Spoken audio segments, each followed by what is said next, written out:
Hi everyone, welcome to my channel Movie Snips. Today I'm going to be discussing the life history and significance of Duke Leto Atreides, a major character in the Dune saga and the father of Paul Muad'Dib. So let's get into this.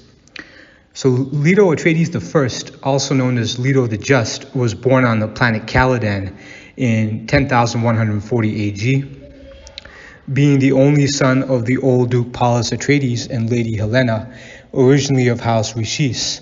Therefore, he claimed Atreides heritage on his father's side and Richean and Corino heritage on his mother's side. So later on in his life, he would father a son, two sons actually, but Paul Atreides, his first son, Victor Atreides, died when he was very young. Victor died when he was only 6 years old. And later on, he would go on to father Paul Atreides with his concubine, Lady Jessica, of the Bene Gesserit. And he was also the father of Paul's sister Alia and the grandfather of Leto Atreides II, the so-called God Emperor of Dune, and his twin sister Ghanima. So he was the 20th Duke of House Atreides and ruler of Caladan, and he was renowned for his fair and compassionate style of leadership. His father, Duke Paulus, educated Leto using methods which his mother, Helena, often disapproved of. He occasionally made young Leto work in the Pundi rice fields of Caladan alongside common villagers in order to instill the values of hard work, perseverance, teamwork, and equality in the young Leto. When he was about 14 years old, he was sent for formal education to the technology world of Ix, where he befriended Rambur and Kalia, the son and daughter of the reigning House Vernius. And there he underwent hours of high-tech physical and mental training with added time for tours of the technological facilities of Ix, as well as instruction in business philosophy. To complete his physical training, every third morning, the group of friends worked out in the automated training floor under Master Zaz.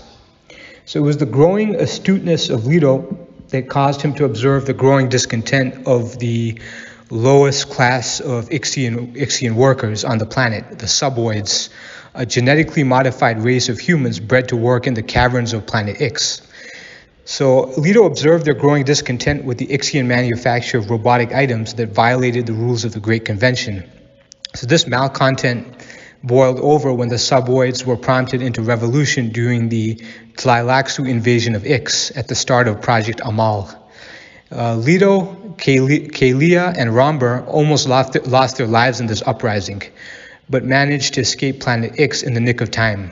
The suboid rebellion was actually revealed to have been a plot instigated by the then Crown Prince Shaddam IV in order to destroy House Vernius' Highliner production factories, since House Vernius had begun to develop a larger, more technologically advanced Highliner.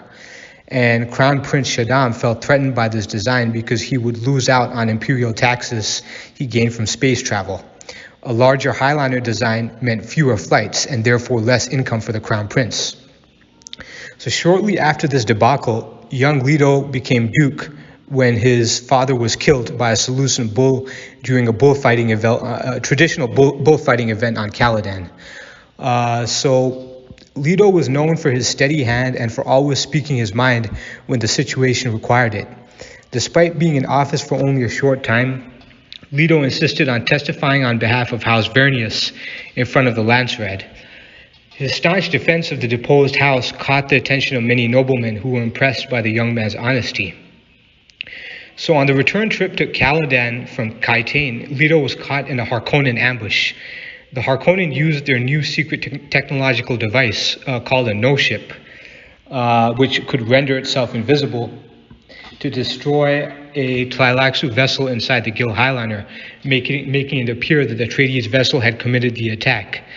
So once accused, Leto protesting his innocence and demanded a trial by forfeiture in front of the Landsraad.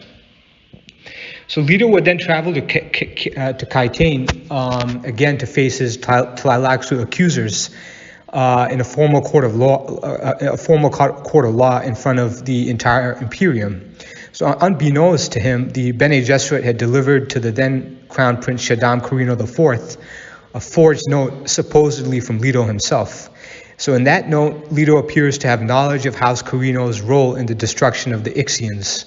In actuality, Leto knew nothing about the plot, nor Shaddam's growing fear of Leto, quote unquote, spilling the beans. The Bene Gesserit intervened on Leto's behalf because they valued the importance of the Atreides bloodline in conceiving their desired super being, the Kwisatz Haderach. So if any harm were to come to young Leto, their plans would have been thrown into turmoil. So he was essential to their program, and that's why they had to bail him out.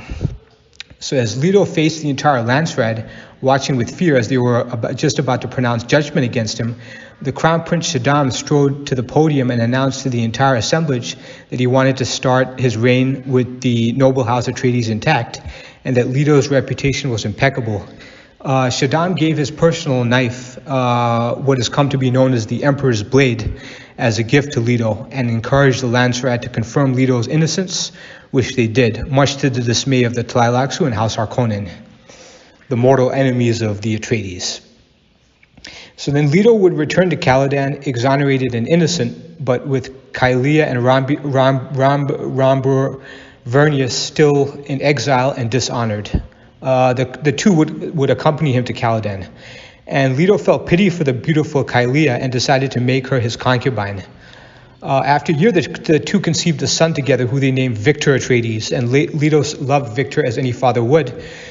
But due to House Vernius's dishonor of being relegated to renegade status in the Imperium, Duke Leto refused to make Victor his official ducal heir.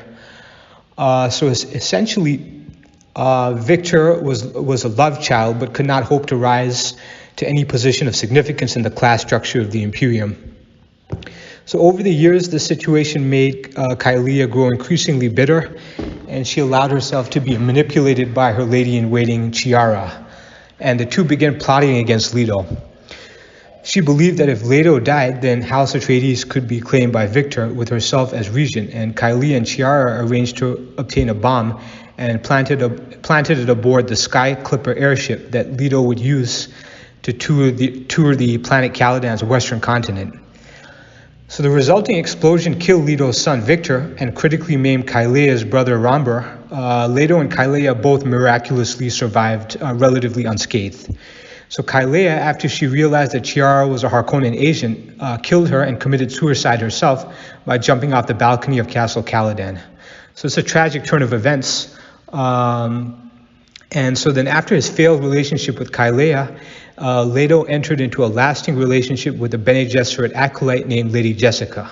After entering into the Atreides household, she was bestowed with the title of Lady, and Duke Leto made Lady Jessica his bound concubine, thereby ensuring that their future son Paul would be able to inherit the Atreides dukedom.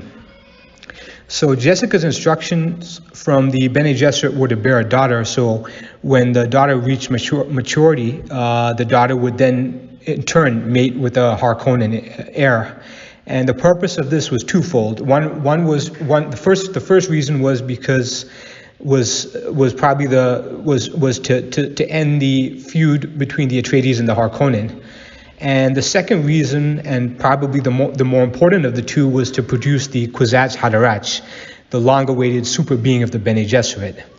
But unfortunately for the Bene Gesserit, Jessica genuinely fell in love with Leto and succumbed to his wishes to produce a son instead of a daughter, who was named Paul. And despite falling in love with Jessica himself, Leto never married Jessica. His refusal to marry Jessica was driven by his astute political insights. He had developed a formidable reputation among the other great houses and had become a very popular man in the Landsraad.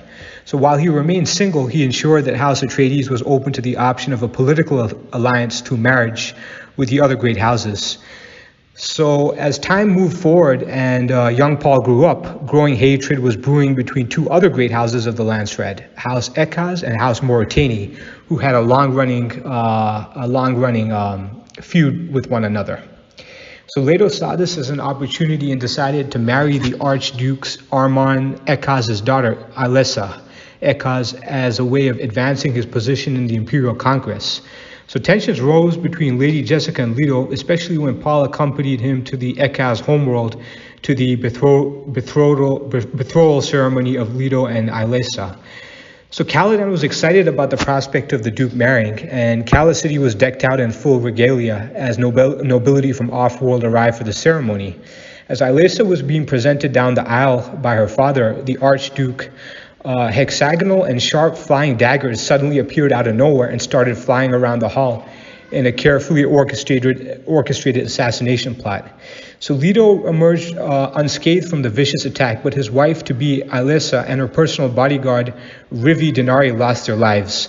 So the attack was carried out by Hundro Mauritani, leader of House Mauritani, self-exiled on planet Grumman, and this event started the War of Assassins between House Ekaz and House Mauritani in 10,187 AG.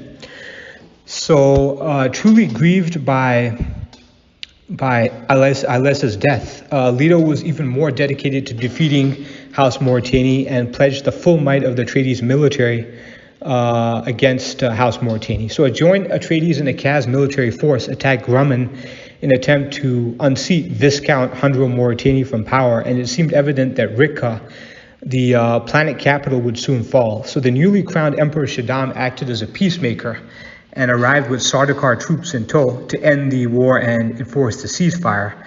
Rabban Harkonnen was there too, as an incognito member of his house, observing the events of the war in secret. So Hundro announced to the entire delegation that House Mauritani descended from the disgraced House Tantor, which had used forbidden atomics to devastate the surface of Seleucus Secundus thousands of years earlier. He then announced that he was going to kill himself and all nobles and armies present with the forbidden atomic stockpiled by his house. However, the Viscount's bodyguard, High Resser, had decided to disobey the Viscount and never set the charges on the detonators to the nuclear devices. So the events that followed would see the death of the Viscount, the effectual end of House Mauritani, and the transference of all Mauritani fiefdoms to House Ekaz. So once this was all said and done, Leto would then return to Caladan with Paul after the death of his bride-to-be, and decided to never marry again. He looked towards opening up other avenues of influence within the Imperium, given the intense hatred that existed between House Atreides and House Harkonnen. He wanted to remain open, and he wanted to be agreeable to any alliances with the possible alliances with other major power places, other major power players in the known universe, and he considered this a notable tactical advantage. So this political acumen, while it won him many fans in the Imperium, also inspired the jealousy of the Emperor, and he was deemed a threat by Shaddam Corrino, who decided to use the long-established animosity between House Harkonnen and House Atreides to depose of this troublesome Duke and of House Atreides altogether.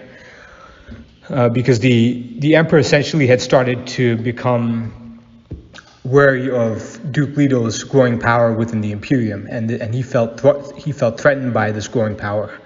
So after almost 2 decades of rule on Caladan alongside the Lady Jessica, Leto was ordered by the Emperor to take over the planetary fief of Arrakis from House Harkonnen, and thus was required to move his center of operations from Caladan to Dune.